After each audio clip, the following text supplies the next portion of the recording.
C'est parti pour les perles de la semaine. C'est bon ça! Qu'est-ce qui s'est passé de curieux, étonnant, agaçant, énervant dans la politique ces 7 derniers jours? Eh bien, nous allons le découvrir ensemble. Pour la première des perles, il faut d'abord revenir sur un sujet que l'on n'a pas eu le temps, hélas, de traiter sur cette chaîne, mais ça viendra. Je trouverai une manière de le recycler bientôt. En attendant, je ne résiste pas évidemment au plaisir et à la nécessité de commencer en vous montrant cette une du JD News, évidemment un torchon de Bolloré. Laurent Wauquiez, enfermons les OQTF à Saint-Pierre et Miquelon. J'imagine que vous avez suivi cette histoire, mais si vous n'en aviez pas suivi, Laurent Wauquiez qui propose ni plus ni moins que de rétablir le bagne en France, bien sûr. Hein. Je ne développe pas les 1001 raisons pour lesquelles, évidemment, cette déclaration et cette proposition, elle est absolument insoutenable. Évidemment, on en arrive à la perle. Il y a Benjamin Joyeux, journaliste et conseiller régional d'Auvergne-Rhône-Alpes, qui a mis en ligne une cagnotte pour offrir à Laurent Wauquiez un petit voyage à Saint-Pierre-et-Miquelon. Dis donc, cagnotte qui a déjà recueilli 2500 €, donc on n'est pas très loin. On n'est pas très loin du total. Alors qu'est-ce qu'il dit? Dans le concours Lépine des idées d'extrême droite les plus uniques et absurdes auxquelles se livre Monsieur Wauquiez dans sa course à la présidence des LR face à Bruno Retailleau, où donc s'arrêtera-t-il? À quand la proposition de rétablir la peine de mort, l'esclavage ou encore le code de l'indigénat? Alors ne lui donnez pas trop d'idées. Hein. Cette cagnotte est proposée afin d'offrir à Laurent Wauquiez un voyage à Saint-Pierre-et-Miquelon, afin qu'il aille parler de sa proposition aux quelques 5800 habitantes et habitants de ce magnifique archipel, et qui prennent le temps de réfléchir durant son voyage au sens réel de sa proposition. L'argent récolté par cette cagnotte sera en réalité intégralement reversé à la CIMAD, très belle association qui, en effet, œuvre sans relâche, malgré le contexte actuel, pour défendre les droits des réfugiés. On déplaise à messieurs Wauquiez, Retailleau et consorts qui ne savent plus quoi inventer pour exister dans les médias Bolloré, l'humanisme et la solidarité existent encore, heureusement, dans notre beau pays. C'est une belle initiative, cette cagnotte. Ce qui est intéressant, c'est que dans ce débat, Laurent Wauquiez a reçu le soutien inattendu de Saint-Pierre-et-Miquelon directement. Saint-Pierre-et-Miquelon a admis tout à fait officiellement être en effet une terre d'OQTF. Saint-Pierre-et-Miquelon, ils ont dit, nous, OQTF, ça nous va bien. Avec cette campagne, évidemment, Saint-Pierre-et-Miquelon, OQTF, c'est totalement officiel. Ouvrier qualifié pour travailler dans le froid. Ah, parce qu'il caille, hein, Saint-Pierre-et-Miquelon. Hein. Saint-Pierre-et-Miquelon, c'est pas loin du Canada, il caille de ouf. Hein. OQTF, on quitte tout facilement pour vivre à Saint-Pierre-et-Miquelon. C'est vrai que quand tu vois ça, tu te dis franchement, regardez-moi ça si c'est pas beau là. On part en quête de tranquillité familiale. C'est pas non plus si simple que ça pour trouver des acronymes. J'ai envie de te dire, t'en viens à tordre un peu, voilà. On part en quête de tranquillité familiale. On sent que celle-là, ils ont été la chercher loin. Ici, l'école est proche, les classes sont petites et les parents respirent. Découvrez notre archipel où il fait bon grandir. Ah! Ça, c'est pas mal. La petite assonance qui va bien, c'est validé. Brillante campagne, bien sûr. Quand c'est Burger King qui réutilise un mot du Premier ministre qui faisait leur pub gratuitement, ça m'agace.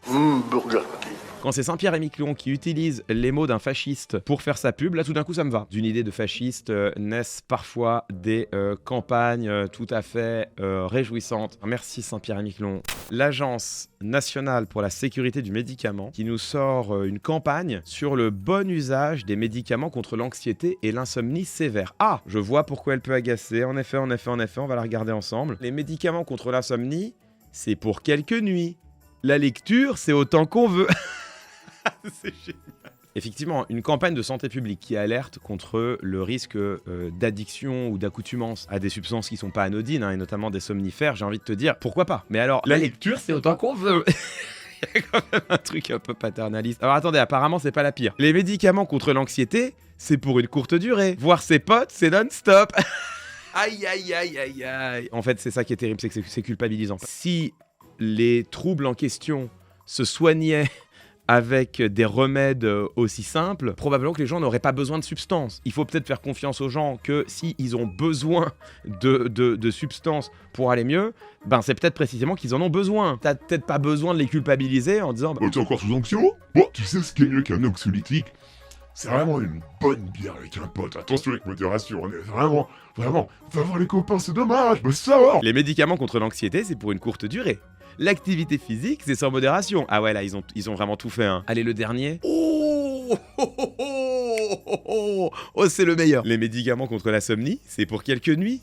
la méditation, c'est sans modération. Alors moi je dis attention, si vous voulez j'ai rien contre la méditation. Attention quand même, puisqu'on sait que dans certains courants qui encouragent à la méditation, il y a des suspicions de dérives sectaires, notamment dans la pleine conscience je crois. Ça veut pas dire que la pleine conscience est une secte, que la méditation c'est mal, que la méditation te fait tomber dans une secte. Non, ça veut pas dire tout ça, mais ça veut dire que attention, derrière celles et ceux qui promeuvent la méditation comme le remède miracle à toutes les difficultés, il y a des gens très bien, il y a aussi des gens beaucoup plus douteux, et la Mivilude, je crois, avait alerté sur les dérives sexuelles potentielles que tu peux avoir, notamment derrière la pleine conscience. Hein. Et puis après, la méditation, j'ai quand même vraiment l'impression que c'est pas pour tout le monde non plus, quoi. On retourne dans le truc culpabilisant, quoi. Bah alors, t'as encore des insomnies, mais t'as essayé la méditation. S'il suffisait de faire un peu de méditation, un peu de sport pour lutter contre l'insomnie, l'anxiété, de voir ses potes et d'ouvrir un livre, forcément les gens s'en sortiraient, tu vois. Alors sinon, la NSM ne l'a pas dit, mais moi je vous recommande la camomille, évidemment je vous recommande la camomille, c'est très calmant, et puis alors ça aide beaucoup à dormir, hein, vraiment, vraiment.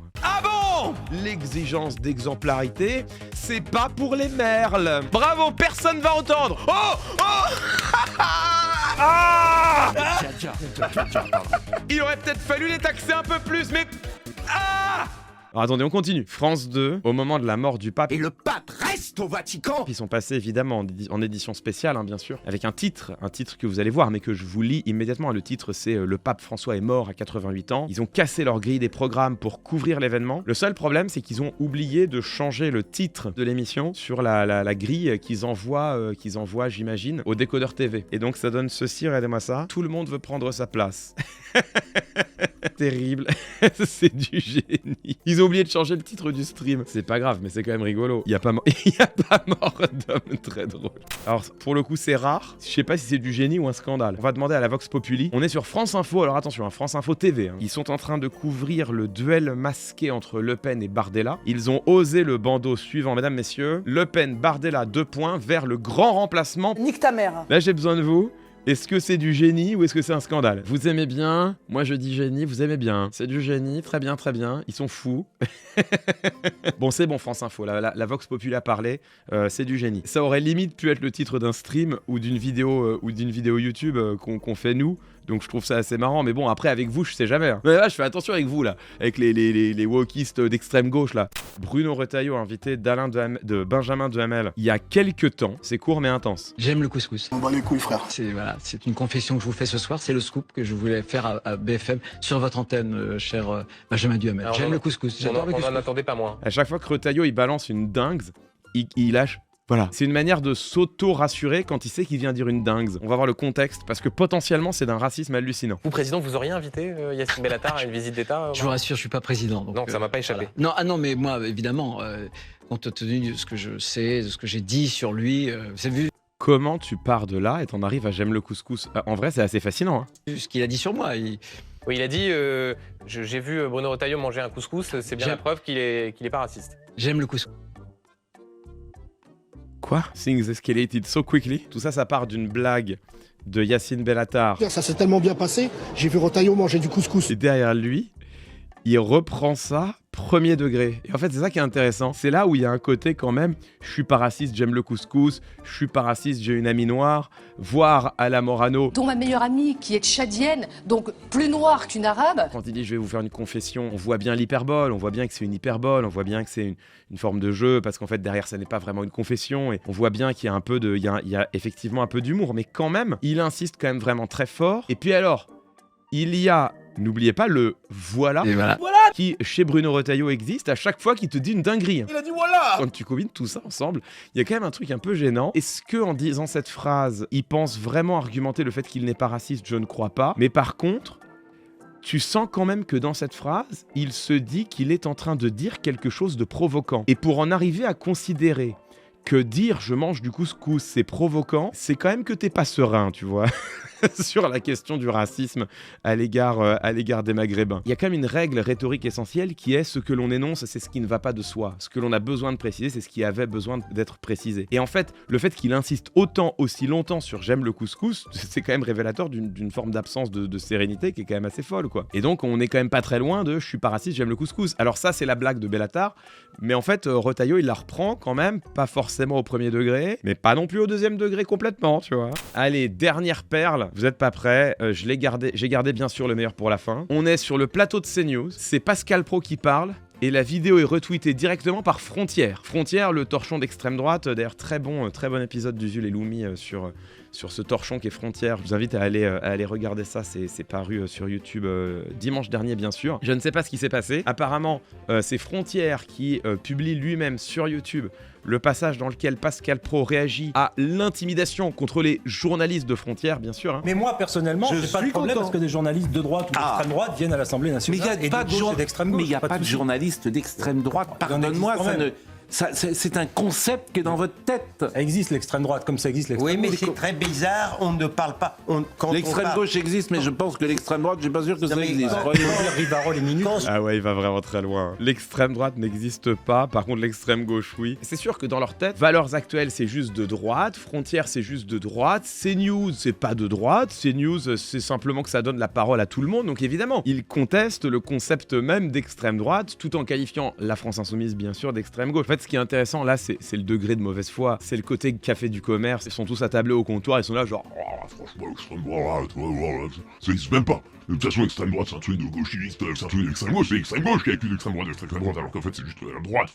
C'est du pur argument par le bon sens, de l'argument qui n'a pas besoin d'être argumenté, précisément. C'est une post-vérité qui, là, passe par un outil rhétorique qui est redoutable. En réalité, c'est l'outil de simple exposition. Tout simplement, Pascal Praud se contente sur CNews, tous les matins, de répéter « mais il n'y a pas d'extrême droite, arrêtez avec ça », reprenant de ce fait un élément de langage direct de Marine Le Pen, du Rassemblement National. Au bout d'un moment, ça finit par coller. Le problème est aussi un problème de débat public en France, et tout de même parfois de débats journalistiques. Le malheur que l'on a, c'est qu'une partie du journaliste, pas tous heureusement, mais une partie malgré tout, s'attache moins aux faits qu'aux déclarations. Quand ils posent leurs questions, quand ils formulent leurs énoncés, quand ils formulent même parfois leurs analyses, pour celles et eux parmi elles et eux qui sont éditorialistes, une partie des journalistes, une partie seulement, hein, bien sûr, hein, fondent leurs analyses davantage sur la déclaration des responsables politiques que sur les faits. Ça donne des journalistes qui posent à des hommes politiques ou femmes politiques de gauche qui viennent parler de Bétaram sur leur plateau, mais n'êtes-vous pas en train d'instrumentaliser cette affaire? Quand vous dites que Bayrou a menti, n'êtes-vous pas en train d'exagérer? Ça, c'est les questions qu'il et elle posent, qui correspondent exactement aux éléments de langage utilisés par François Bayrou et le gouvernement, alors même que dans le même temps, les faits sont là, ils sont vérifiables, et tu peux vérifier, documenter,